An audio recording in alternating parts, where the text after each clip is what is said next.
자, 오늘 본문 16절 그리고 있는 말씀을 보면 거두어 드린다. 추수에 대한 말씀이 나옵니다.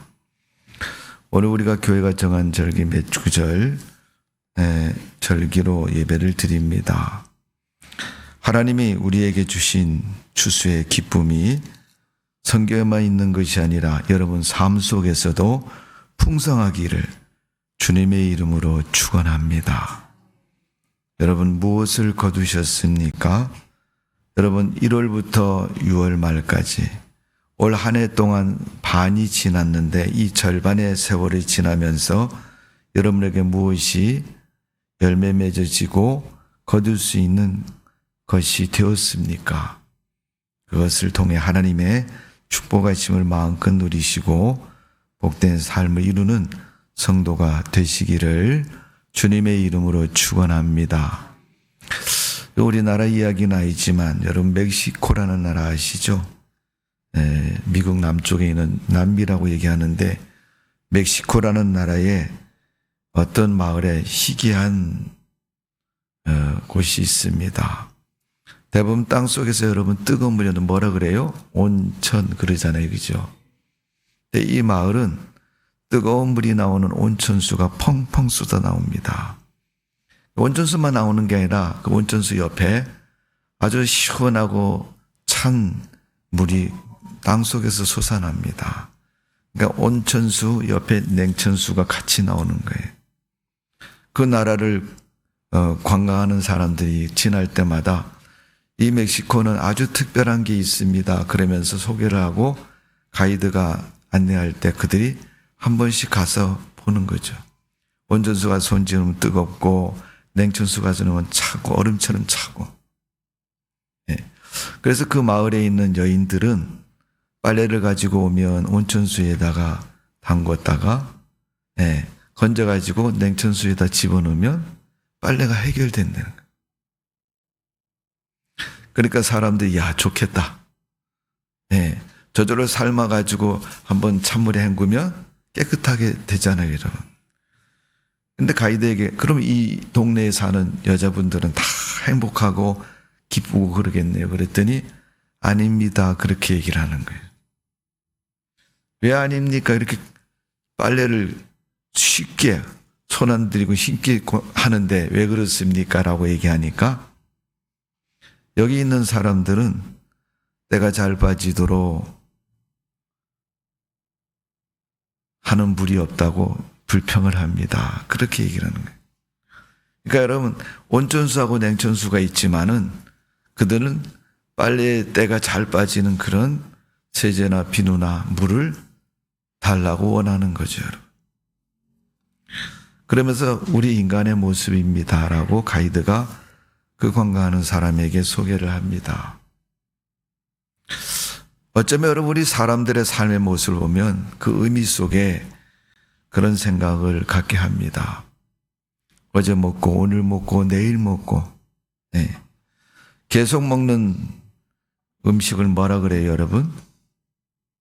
곰탕 그러잖아요 여러분. 곰탕은 뭐예요?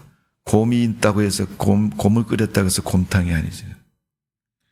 누가 그렇게 만들어지면 외모적으로 볼 때 좀 우직스럽고 변함없이 계속 그 방법으로 나가는 그런 모습을 비유해서 말했을 겁니다. 오늘 출애굽기 23장에 보면 이스라엘은 400년 동안 애굽에서 종으로 지냈습니다. 조상 대대로 종이어서 그들은 그 종이 운명이라고 생각하고 그들의 삶의 전부라고 여겼습니다. 왜? 태어나면 다 종이니까. 아버지가 종이었으면 아들도 종이고 또 그 밑에 후손도 종이고 다 대대로 태어날 때마다 그 땅에서 벽돌 굴고 노역을 하면서 사는 것이 그들의 필연적인 삶이라고 여겼습니다. 그런데 어느 날 그들의 삶을 일깨우는 지도자가 나왔는데 모세라는 지도자죠. 그가 애굽에서 나올 수 있도록 그 백성을 이끌어냅니다.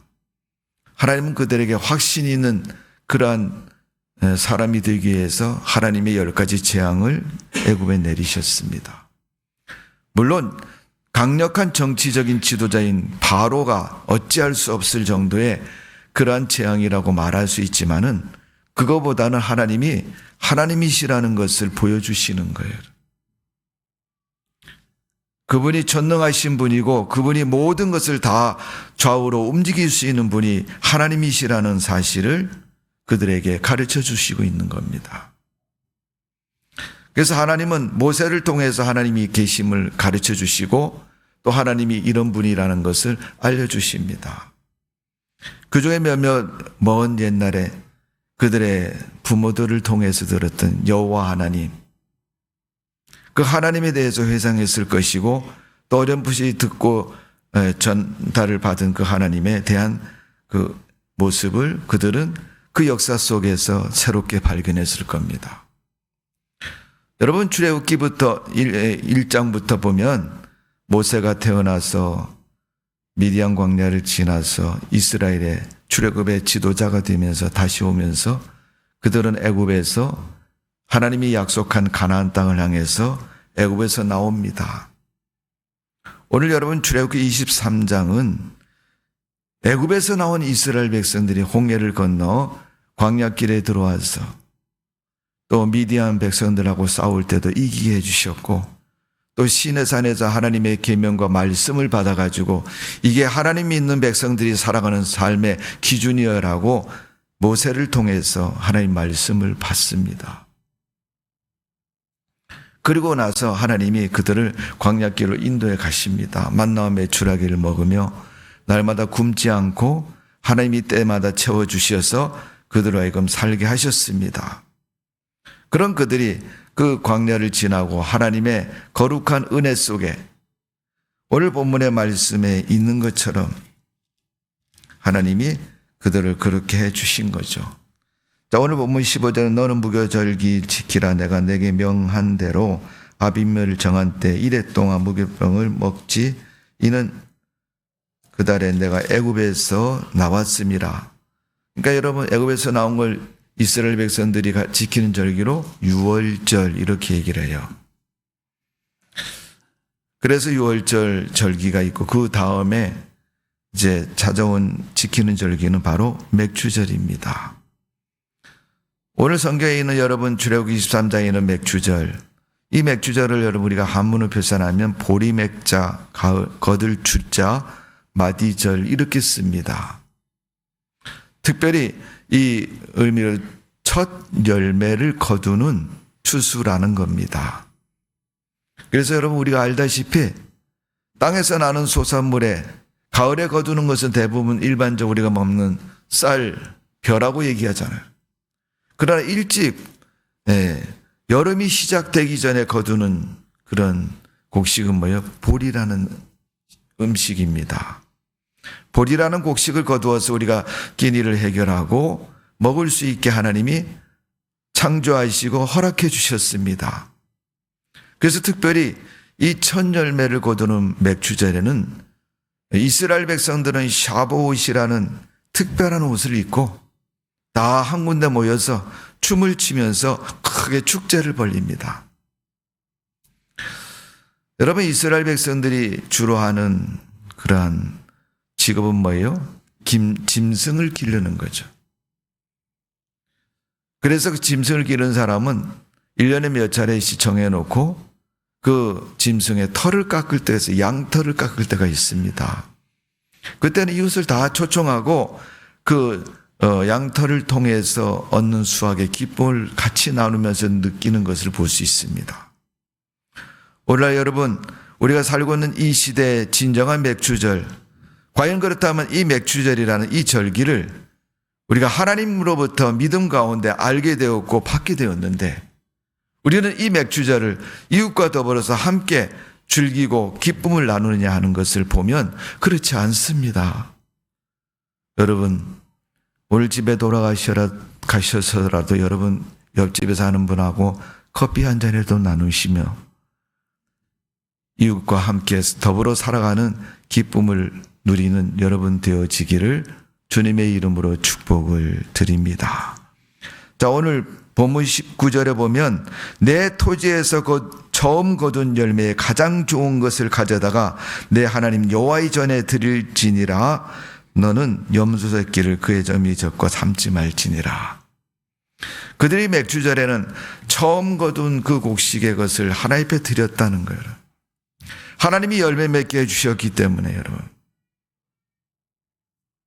그 하나님 앞에 드리면서 감사했던 것을 초실절이라고 얘기합니다.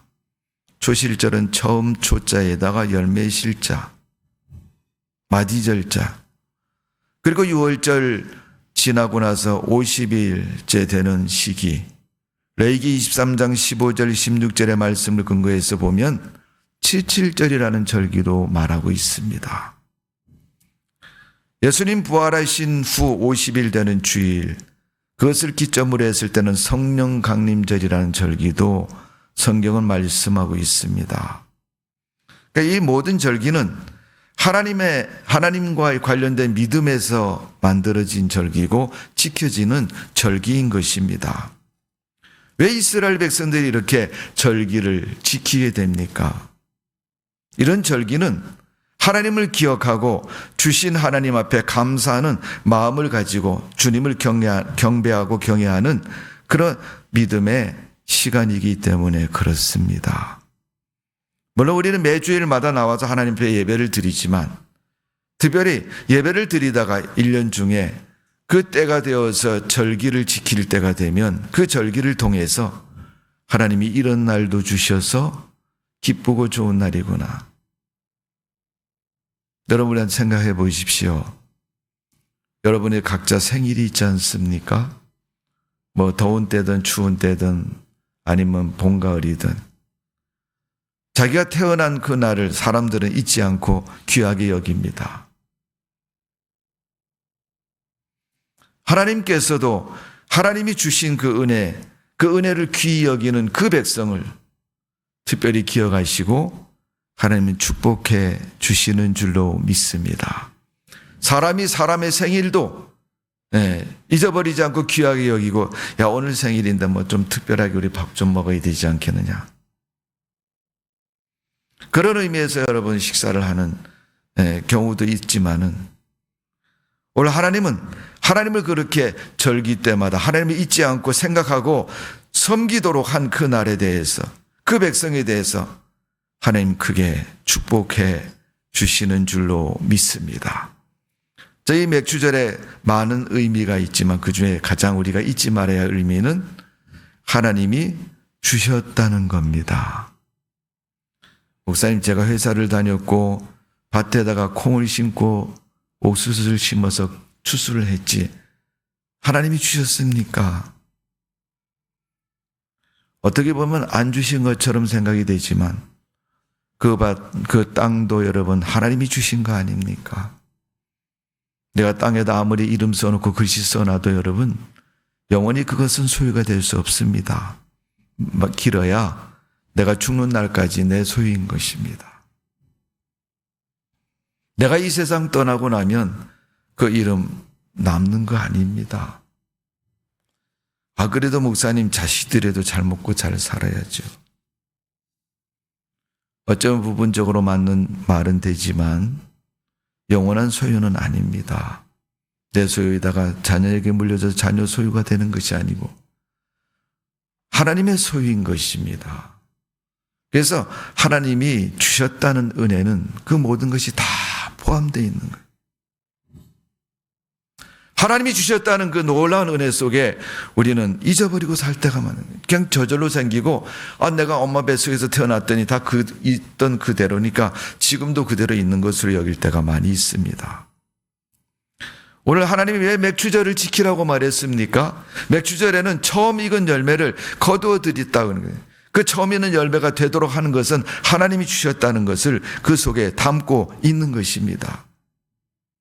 그래서 여러분 역대상 29장 11절에 보면 여호와여 위대하심과 권능과 영광과 승리와 위엄이 다 주께 속하였사오니 천지에 있는 것이 다 주의 것이로소이다.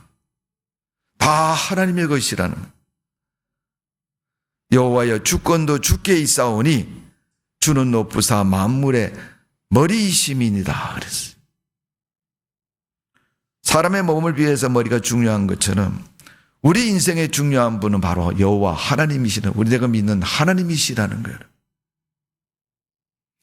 사도 바울이 고린도 교회에 편지를 보내면서 예수님의 부활을 설명합니다. 그러면서 예수 그리스도의 부활이 없다면 너희가 세상에서 제일 불쌍한 사람이다. 여러분, 우리가 믿는 하나님이 헛된 신이라면 여러분 제일 불쌍한 사람이 될 수 있습니다. 지금도 미신을 믿고 그릇된 것을 믿는 사람들은 제일 불쌍한 사람입니다. 오늘 여러분, 우리가 하나님을 믿는 주의 백성들, 믿음으로 사는 성도가 되시기를 주님의 이름으로 축원합니다. 내가 사는 것도 주님의 은혜요, 주님이 주신 것이다. 하나님은 그걸 얘기하고 고백해보라는 겁니다. 오늘 그 고백 속에 하나님이 주시는 축복 속에, 은혜 속에 살아가는 성도의 믿음과 삶이 되시기를 주님의 이름으로 축원합니다. 자, 오늘 본문의 20절의 말씀을 보면 성경은 이렇게 기록하고 있습니다. 내가 사자를 내 앞에 보내어 길에서 너를 보호하여 너를 내가 예비한 곳에 이르게 하리니. 하나님이 하나님의 사자를 보내서 우리를 인도해 주신다는 겁니다. 잘 모르는 길도 하나님이 인도하시면 아는 길처럼 갈 수 있습니다. 잘 못하는 것도 하나님이 도와주시면 완성한 것처럼 되어지는 축복이 있을 줄로 믿습니다. 우리가 믿음에 굳게 서서 감사할 때 하나님은 그 감사하는 성도에게 하나님의 큰 복을 허락해 주시는 줄로 믿습니다. 시편 140편 13절에 보면 진실로 의인이 주의 이름에 감사하며 정직한 자가 주의 앞에 거하리다. 우리가 하나님 앞에 있는 것은 내가 주님을 믿고 감사하고 주님께 영광 돌리니까 하나님 앞에 있는 거예요, 여러분. 그렇지 않습니까? 우리가 믿지 않는다면 이 자리에 있을 리가 없잖아요, 여러분. 지금도 여러분 수많은 사람들이 교회, 교족부에 이름 올리고 하나님을 잘 믿지 않는 사람이 너무나도 많습니다. 그래서 여러분 코로나 때 한국교회에서 생긴 비속어 같은 말이 있지 않습니까? 하나님을 열심 다해서 섬기지 않는 성도들을 가나안 성도라고 얘기를 합니다. 이 가나안을 거꾸로 하면 뭐예요? 안 나간다는, 안 나가는.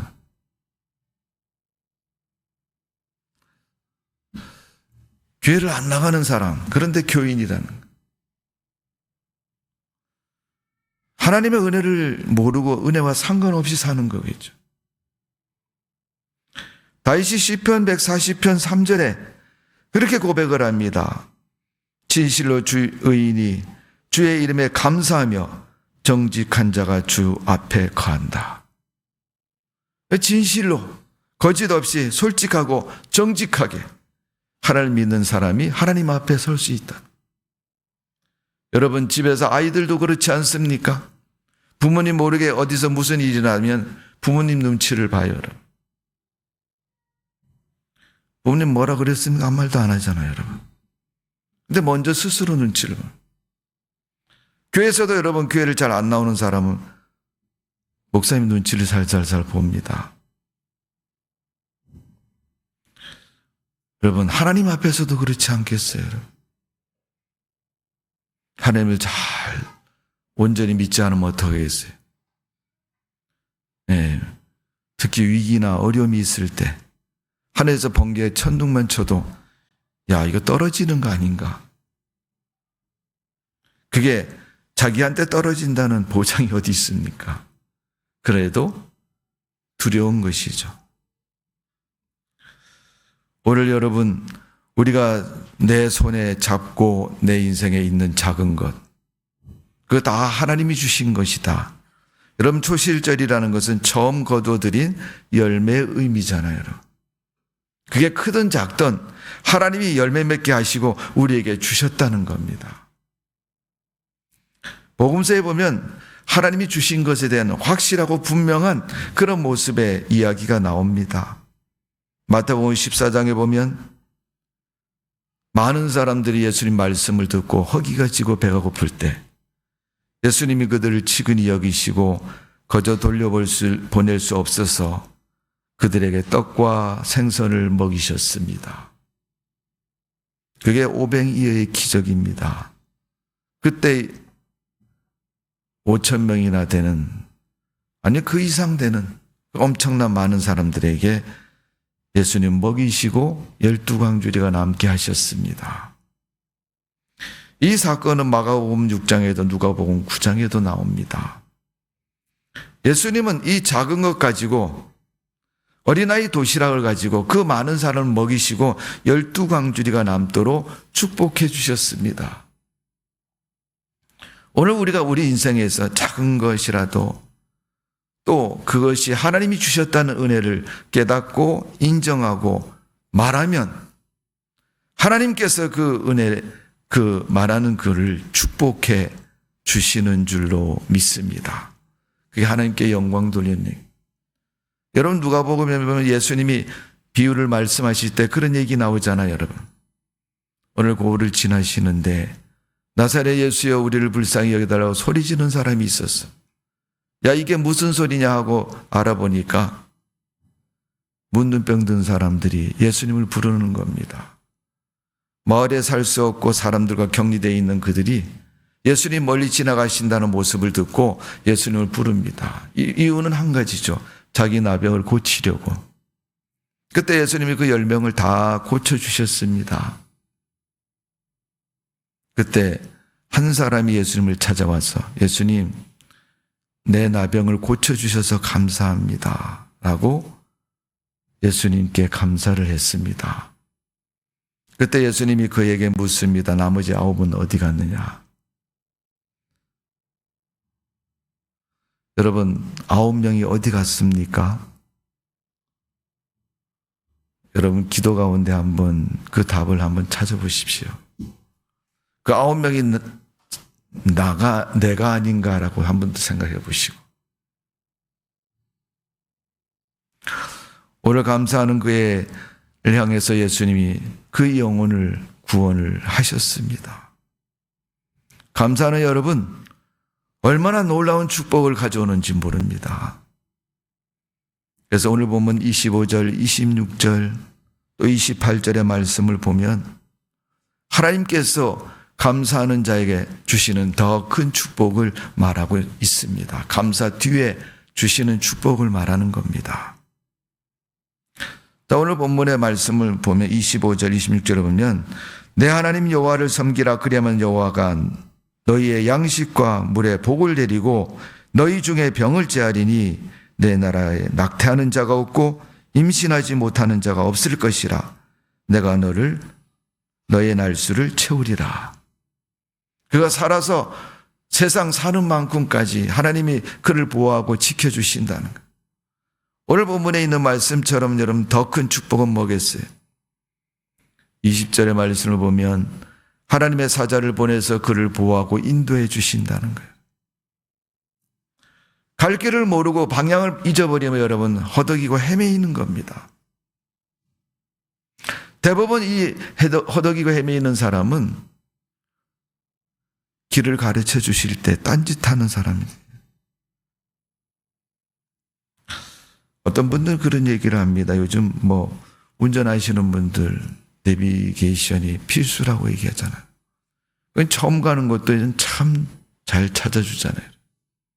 아는 길도 여러분 잘 찾아줍니다. 근데 사람들은 그 내비게이션을 따라서 운전을 하고 갔던 그 길을 내비게이션을 띄고 가봐 그러면 못 갑니다. 거기를 의존해서. 갑자기 여러분 막 운전하고 가다가 내비게이션이 에러가 나와가지고 여러분 아직 도착할 길이 먼데 중간쯤 가다가 고장이 나서 다 왔습니다. 그러면 어떻게 합니까, 여러분? 그것이 다 온 건 아니잖아요. 하나님은 도착 지점까지도 안전하게 보호해 주시고 함께 하시는 분이라고 말씀하고 있습니다. 그러니까 여러분 하나님과 동행하시고 늘 하나님이 보호하시는 그 길을 따라 믿음으로 승리하는 삶이 되시기를 주님의 이름으로 축원합니다. 그 도착한 곳은 하나님이 준비하시고 이르게 하신 곳입니다. 하나님의 인도와 하나님의 일의 축복이 그곳에 있는 것입니다. 아브라함의 아들 이삭을 드리려고 제단을 쌓고 모리아 산에 있는 산에 올라가서 드리려고 했을 때 하나님은 수양을 준비하시면서 하신 말씀이 여호와의 이레라고 말씀하셨어요. 여러분, 거기에 여호와의 이레라는 하나님이 준비하셨다라고 주석이 붙어 있는데, 여러분, 하나님이 준비하셨다는 것, 아들 대신에 수양을 준비했다고, 여러분, 그 성경에 있는 내용은 그 내용입니다. 근데 실질적으로 하나님의 준비는 눈에 보이는 그 수양 한 마리 준비가 아닙니다. 왜 하나님이 여호와의 이레라고 말씀하시고 준비했을까요, 여러분? 그 앞에 창세기 15장에 보면 하나님이 아브라함을 부신 후에 아브라함이 수양을 잡아서 하나님 앞에 드릴 때 하나님이 그 제물을 받으시면서 하신 말씀이 하늘의 별과 바다의 모래처럼 내 자식을 축복해 주겠다. 그런데 그 자식인 이삭을, 그것도 100세에 난 아들을 드리라고 말합니다. 그때 하나님이 여호와의 이레를 말씀하시기 전에 아브라함에게 뭐라 그러면 내 아들 독자 이삭에게 손대지 말아라. 칼을 들어서 찌르려고 했을 때 손대지 말라는 거예요. 그리고 묶였던 이삭을 풀어줍니다. 하나님은 그 이삭을 위해서 준비하신 거예요, 여러분. 그 이삭의 준비된 자가 누굽니까? 이스라엘 백성인 줄로 믿습니다. 하나님은 그 약속을 하시고 섭리를 이루시기 위해서 그를 믿음의 사람인가를 보신 겁니다. 왜? 그냥 주시면 되지. 그 믿음이 있는가 없는가? 거기 여러분, 그때 아브라함을 향해서 하나님이 말씀하시죠. 내가 나를 사랑한다. 그렇게 사랑을 내가 알게 됐다고 말씀하시고 네가 나를 사랑하는 줄 내가 안다고 말씀하셨어요. 그 믿음이 진정한 믿음인가 아닌가를 하나님은 아브라함에게 시험해 주신 거예요. 하나님의 축복과 하나님의 은혜는 믿음이 없이는 축복이 될 수도 없고 은혜도 될 수 없습니다, 여러분. 어쩌다가 교회에 나와서 기도했더니 하나님 응답해 주셨다. 응답이겠죠, 물론, 여러분. 돈 몇 푼 생기고 뭔가가 이루어졌으니 응답이다. 그러나 우리가 진정으로 믿음이 있는 사람은 세상에 눈에 보이는 것 몇 개 생긴 것 가지고 우리가 좋아하고 응답이라고 말할 것이 아니라 하나님께서 나를 위해서 하나님의 준비하신 그 놀라운 섭리와 은혜를 내가 이루어 나갈 수 있는 그런 믿음의 사람이 됐을 때, 여러분, 그게 진정한 가치 있는 신앙인의 결과와 모습과 그 결론이 되지 않습니까, 여러분? 자, 오늘 본문의 말씀을 보면 22절에 보면 해치는 자를 막아주신다 그랬어요. 원수와 재앙과 질병과 네가 두려워하는 사람들을 다 막아주시겠다. 다섯 번째 하나님이 주시는 더 큰 복은 25절입니다. 병을 제하여 주신다는 거예요. 내가 타고난 유전적인 병이나 내게 찾아온 전염병이나 어떤 질병도 하나님이 다 막아주신다는, 그리고 재앙도 막아주신다는 겁니다. 26절의 말씀을 보면 더 큰 복은 실패를 막아주신다는 거예요. 여러분, 부도 나게 생겼는데 본인이 부도 내게 생겼는데 그렇게 해놓고 하나님 기도하러 왔습니다. 부도 막아주세요, 여러분. 그래도 어떤 분들은 응답이 되더라고요, 보니까. 하나님은 실패도 막아주시는 분이십니다. 마지막 26절에 보면 그 수를 다할 때까지 하나님은 그 생명을 붙잡아 주시고 인도하시고 축복하신다고 말씀하고 있습니다. 오늘 여러분, 하나님이 맥추제를 지키는 그 백성들에게 주시는 더 큰 축복을 이렇게 말씀하고 있습니다. 어떻게 보면 우리가 일상에서 누리고 싶고 갖고 싶은 것들을 많이 포함하고 있습니다. 눈에 보이는 것도 있고 보이지 않는 것도 있습니다. 이 모든 것들이 하나님이 믿음을 지키는 자에게 주시는 약속의 축복입니다. 여러분, 믿음이 있으면 이 약속이 현실의 축복이 되는 줄로 믿습니다. 현실의 축복이 되시기를 바랍니다. 오늘도 그 믿음을 가지고 주님 앞에 그 믿음을 갖기 위해서, 실행하기 위해서 주일 되면 주님 앞에 나와 예배를 드리고, 또 내게 물질이 생기고 하나님 앞에 드릴 여력이 생기면 아낌없이 두려운 마음 없이 드리는 그런 믿음으로 우리가 승리하는 삶을 살아가야 될 줄로 믿습니다. 여러분, 이 맥주절에 하나님이 초실절이라고 말하는 곡식을 거둘 수 있도록 은혜를 베푸셔서 하나님이 하신 것으로 내가 먹고 마시고 이 세상을 살아갈 수 있도록 은혜를 주셨으니 그 주신 은혜에 감사하는 믿음을 가지시고 밥 한 숟가락 먹을 때마다 하나님 주신 것에 감사합니다. 내 자녀가 공부를 잘하고 내 자녀가 세상에서 성공하고 그런 인생을 살아간다면 하나님 주신 은혜라고 생각하시고, 사업이 잘 되고 사업에 일거리가 있고 사업에 하나님의 인도하심이 있어서 살아가는 삶에 부유함을 주신다면 그것에 감사하는 마음을 가지고 살아가는 성도가 되시기를 주님의 이름으로 축원합니다.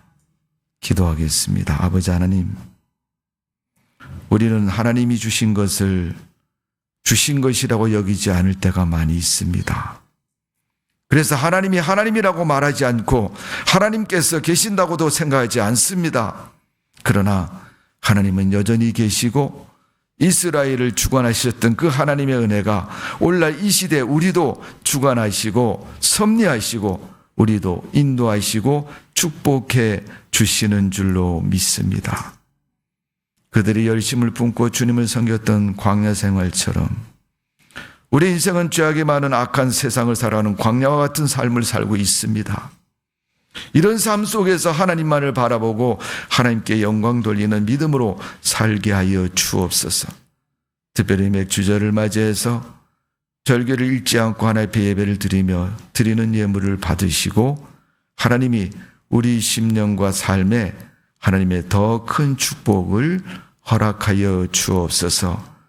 오늘 본문에 있는 23장 25절 이하에 있는 말씀처럼 우리 앞길에 하나님께서 좋은 것만을 놓아주시고 이끌어주시고 축복해 주실 줄로 믿습니다. 이제 마음의 결심을 가지고 세상을 이기며 세상에 넘어지지 않고 하나님의 은혜로 찬송 부르며 감사하는 마음으로 살아가는 저희들 되게 하여 주옵소서. 예수님의 이름으로 기도하옵나이다. 아멘.